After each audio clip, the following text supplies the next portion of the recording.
I'm Ryan Kelly, and we have the unique opportunity today to speak with someone who's been involved in the passenger transportation business with a family-owned company out of Pennsylvania for over 80 years.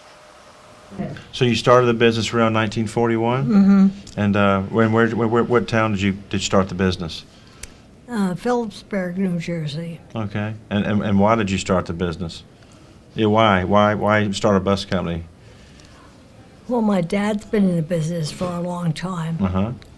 so he was the one who really wanted to do that. Okay. So so that makes you the second generation if your dad started the business? Mm-hmm. So what year did he start the business? About what year? Oh, he started way back, and he started with like a little truck, and he put some seats on it, and started that way back in 1920, 1925, something like that. Well, so things were a lot different back then. Yeah, I think so. So the equipment was a lot different back then as well. Absolutely. The equipment is beautiful today. Yeah. Entirely different. So I guess there was no safety director back then, and No. you got in the car. So how big was the vehicle that you were on the road back in the 20s? Well, I was a little girl then, so I'm trying to think. Did you ride the transportation system? Did you ride around in the buses? The first time he bought a new bus, it was the second hand, but we lived in the city, and he came around and got all the kids out and my mom, and we went for a ride on his new bus. So it was a proud day. Mm-hmm. When did you start running the lines into the city? Has Transbridge always ran the lines into the city? Or when did y'all start doing that? We started into New York City, Yes, ma'am. Transbridge. Was around 82? Yes, about that. Okay. So so were you ever involved in the business? Oh, yes. So what did you do with the business? I started from the bottom up. Okay, so let's talk about it. Where did you start? The bottom. What was the bottom? Well, answering the telephone and then counting all the change. Yeah. We didn't have dollar bills to count. We had nickels, dimes, and quarters. And we had to wrap them to take them to the bank. So what was the original fare during that time? What did it cost to ride the I bus? think it was 5 cents. 5 cents.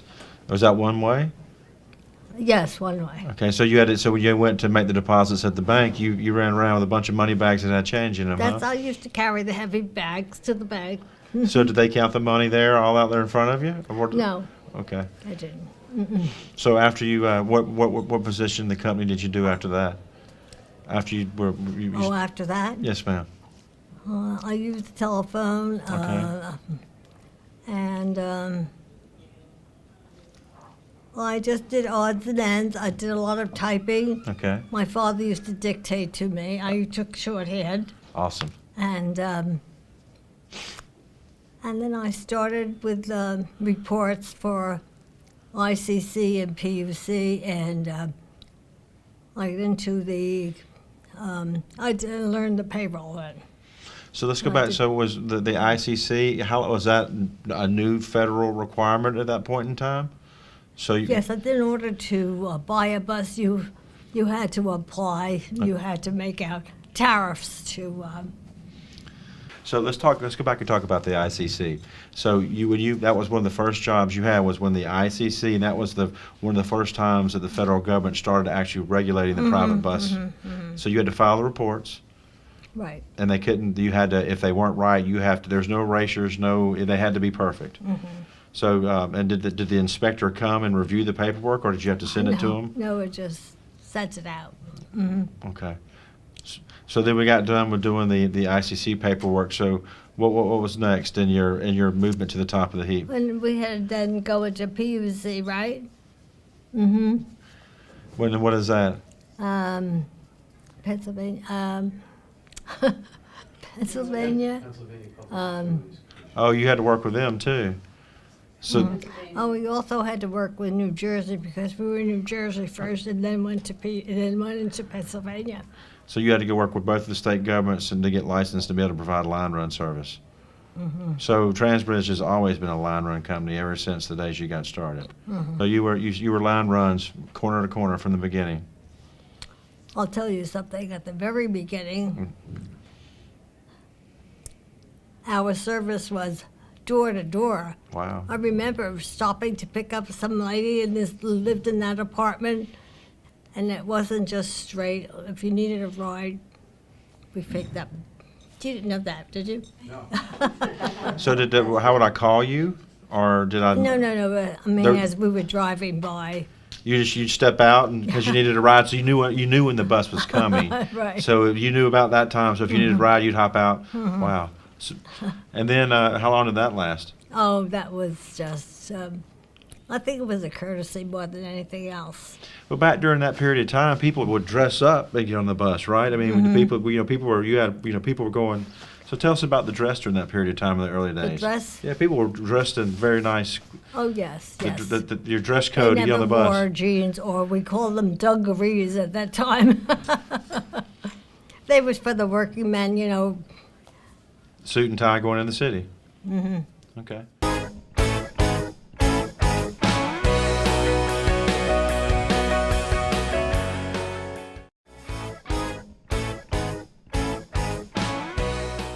We're back with Camille JeBran, and she's going to discuss some of her favorite parts of American history. Tell me about the night. Why were the 40s? Why was the 1940s your favorite time? Oh, 1940s was the jazz time. Yes. Dancing, which was great then, in the 40s. So was that Count Basie and Louis Armstrong and Benny Goodman? That's back when we actually had melody in the music. Yeah. So did you go out and dance to the jazz? Yes, I like that. And where did y'all go dance?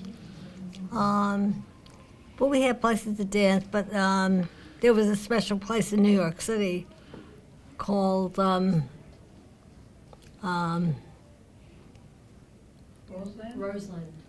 The Roseland Ballroom. Oh, Roseland. That place is still. I think Is it still there?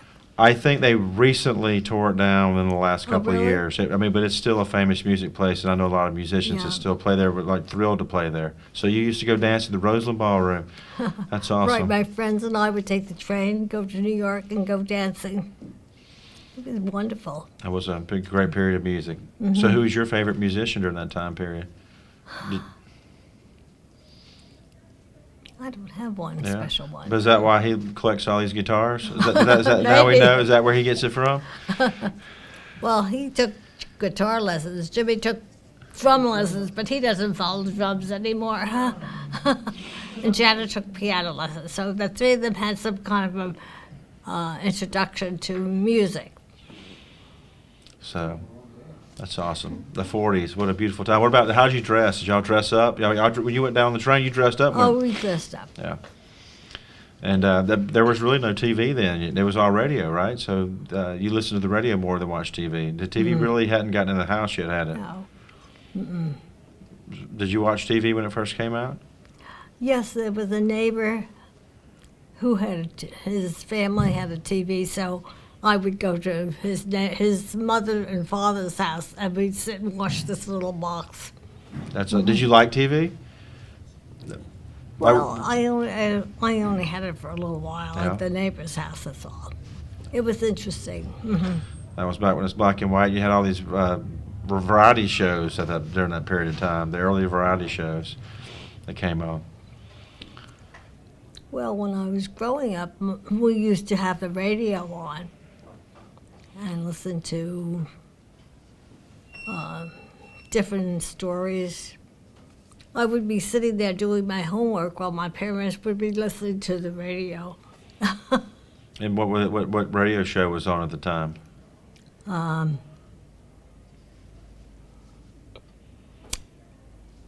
thinking.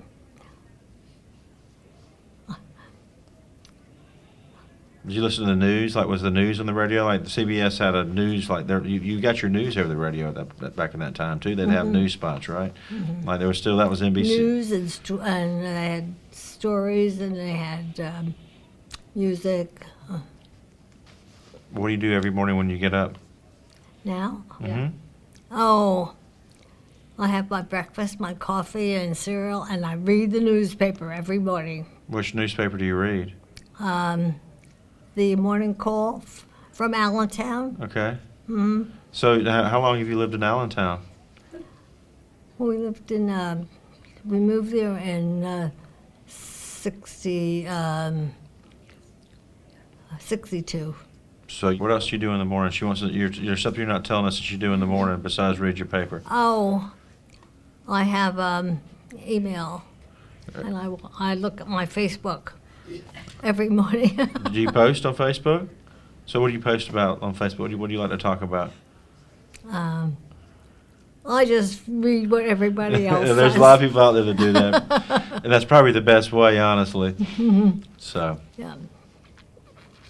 Oh, yeah. And 50s, 51, 52, they start wearing shorter dresses.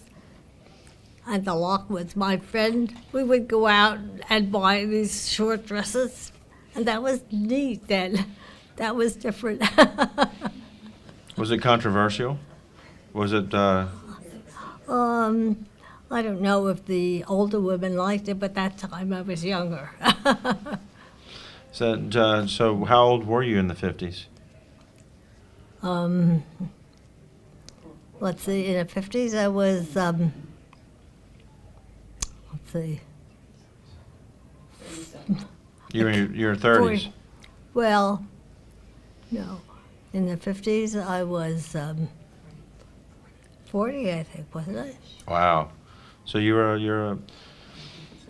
50s were that's so that was America was booming at that point in time. The economy was doing very well. Eisenhower was president. Yes, yes. Mm-hmm.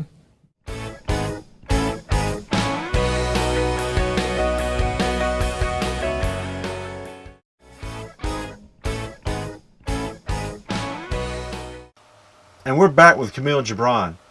Camille is the 2018 American Bus Association Women in Buses Award winner, and she spent a few minutes with us discussing what it meant to win this prestigious award. Now, I heard that you were honored with an award by Pete Pantuzzo, the president of ABA, today at the luncheon. Yes. You want to tell us about that award? It was exciting and really, I didn't expect it. Well, that's it. Can we see the award? Here we go. We'll hold this award up.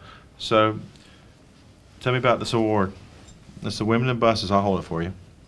Oh, okay. 2018 Women in Buses. So, tell me about the award. What is it? Woman of the Year. You're the Woman of the Year. So, you are the American Bus Association 2018 Woman of the Year. Mm-hmm. Are you excited? Yes, I was excited and thrilled, really. I never expected that. That's awesome. So, That I said when I started with my father when I was 15 years old, and now, how many years later? 45 years later, I'm being honored. That's awesome. Which I didn't expect. Never dreamt about it. Hey, so, did you drive a bus Oh, all the time? well, I guess you heard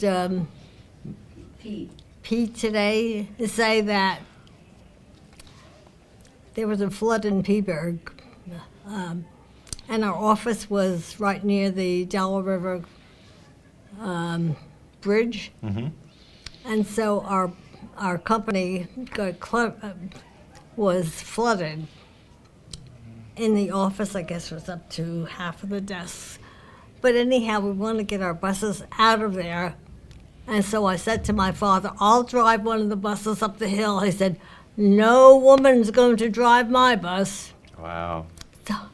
So that, well, we recently, within the past few years, when we were hiring bus drivers, a couple of women applied, and we had a meeting, and we took a vote, and I said, no woman's going to drive my bus.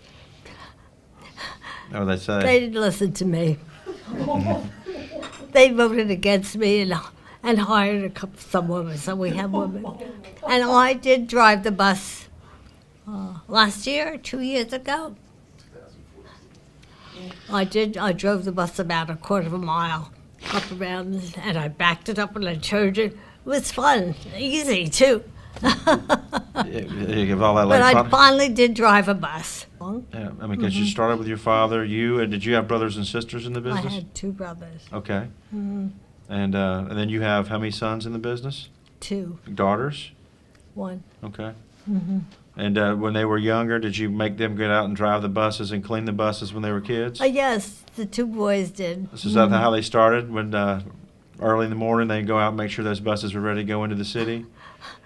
And they washed them right and Learn how to drive them? learned how to, yeah, I guess they did. They learned how to drive them.